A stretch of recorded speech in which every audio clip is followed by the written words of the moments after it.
नमस्कार बच्चों। आज हम जो है हिंदी की जो आपकी पुस्तक है स्पर्श, 10वीं कक्षा की स्पर्श भाग 2 का हम साखी उसकी जो है कबीरदास की एक साखी है उसका हम अध्ययन करेंगे और उसमें क्या बताया गया है उसके पर हम चर्चा करेंगे कि उसमें किस तरह से आपको उसको लिखना चाहिए, किस तरह से उसका वो। तो पहले हमारी जो साखी है वो है निंदक नेड़ा राखिए आंगणी कुटी बधाई, बिन सावण पानी बिना निर्मल करे सुभाई।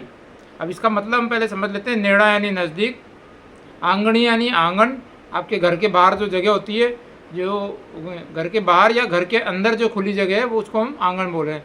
कुटी यानी कुटिया या कोई स्थान जहाँ पे हम जानवर को रखते हैं, कोई व्यक्ति को रख सकते हैं, अच्छी जगह वो।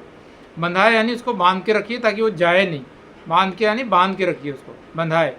बिन सावण पानी बिना यानी बिन साबन यानी साबुन, पानी बिना निर्मल करे सुभाए यानी वो आपको निर्मल करता है। अब इसका मतलब क्या है कि निंदक पहले कौन होता है हम वो समझेंगे। निंदक वो व्यक्ति है जो आपकी निंदा करता है। निंदा कैसे करता है? आपकी निंदा ऐसे नहीं करता किसी भी चीज़ पे, वो आपकी निंदा कर रहा है किसी भी कोई आपकी जो कमी है उसको उजागर कर रहा है। आपके अंदर जो कोई बुराई है, आपके अंदर जो कोई ऐसी स्वभावगत आपके अंदर त्रुटियाँ हैं, आपके अंदर कोई त्रुटि है जो स्वभाव आपके स्वभाव में, उन त्रुटियों को वो आपको बताता है।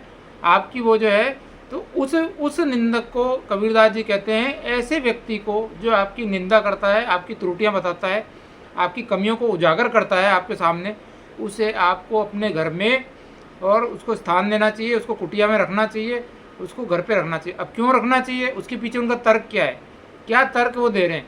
वो तर्क कह रहे हैं कि बिन साबुन बिन पानी, क्योंकि जो आपकी निंदा करेगा, आपकी बुराइयां करेगा और आपको बताएगा आप में ये कमियां हैं, तो आप उनको सुधार करोगे। सुधार करोगे यानी आप अपने स्वच्छ होते जाओगे, निर्मल हो जाओगे। अब वो निर्मल कैसे होगे? बिना पानी और बिना साबुन के। जैसे आप अपने आप को निर्मल करने के लिए साबुन का उपयोग करते हो, जब आप गंदे हो जाते हो डस्ट में कहीं मिट्टी के अंदर, तो आप साबुन यूज़ करते हो। तो साबुन और पानी का उपयोग करते हो आप। बिना साबुन जो है पानी, बिना पानी के और बिना साबुन के आप अपने आप को निर्मल नहीं कर सकते। लेकिन ये वो व्यक्ति है जो आपके स्वभाव में आई हुई जितनी भी कमियां हैं, आपके स्वभाव के अंदर जो भी आपकी कमियां हैं, उनको ये जो निंदक व्यक्ति है जिसको आपने अपने घर में बांध के रखा है, कुटी में, कुटिया के अंदर उसको बांध के रखा है। बांध के क्यों रखा है? ताकि वो कहीं चला ना जाए, वो आपके पास ही रहे सदैव। क्योंकि हो सकता है आप उसके साथ में वो क्योंकि निंदा करता है तो आप भगा दो उसको, या उसको हटा दो, या वो खुद ही चला जाए, आप उसकी बात ना मानो।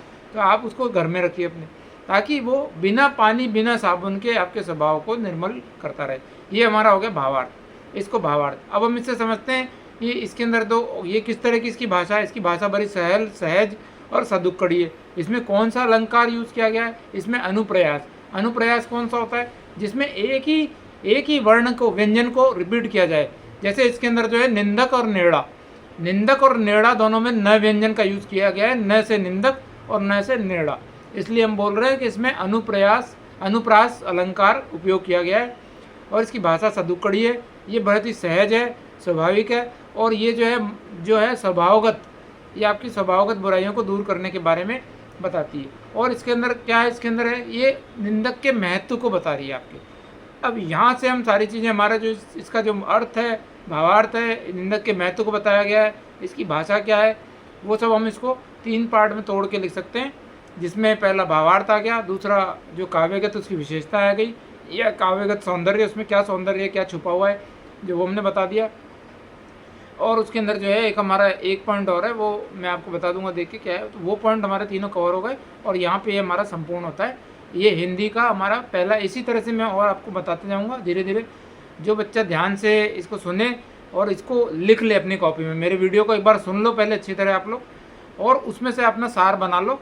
वो आपको जो भी है कहीं यूट्यूब में आपको जहाँ मिल रहा है, उससे मैं 1-2 देखे तो मुझे उससे ज़्यादा लग रहा है कि मुझे लगा जो कमियाँ थी उनको मैं दूर करने की यहाँ पे कोशिश कर रहा हूँ, ताकि आपका समय बचे। मेरा उद्देश्य है आपका समय बचे, अमूल्य समय जो आपका बोर्ड की परीक्षा के लिए 10वीं में आपको हिंदी के लिए देना है, उसमें आप कम से कम समय में ज़्यादा से ज़्यादा प्राप्त कर सकें। आगे भी मैं इस तरह के आपको वीडियो जो छोटे छोटे शेयर करूँगा, और इनको ध्यान से आप सुनिए और इनको नोट कर लीजिए अपनी कॉपी के अंदर। इनको अपने आप जब आप एक बार सुनेंगे और नोट करेंगे तो इससे आपकी अभिव्यक्ति की शैली वो बढ़ेगी। इसीलिए मैं इसका कोई भी राइटिंग में वीडियो नहीं दे रहा, ताकि आप खुद अपनी भाषा में अब इसे लिखें जो मैंने अभी समझाया है। खाली से ध्यान से सुने और फिर से अपनी भाषा में इसे लिखें। इसी के साथ दूसरे वीडियो में फिर एक छोटे से इसकी साखी का मैं लेके आऊँगा और ऐसा रूपांतरण फिर आपको दूंगा। धन्यवाद।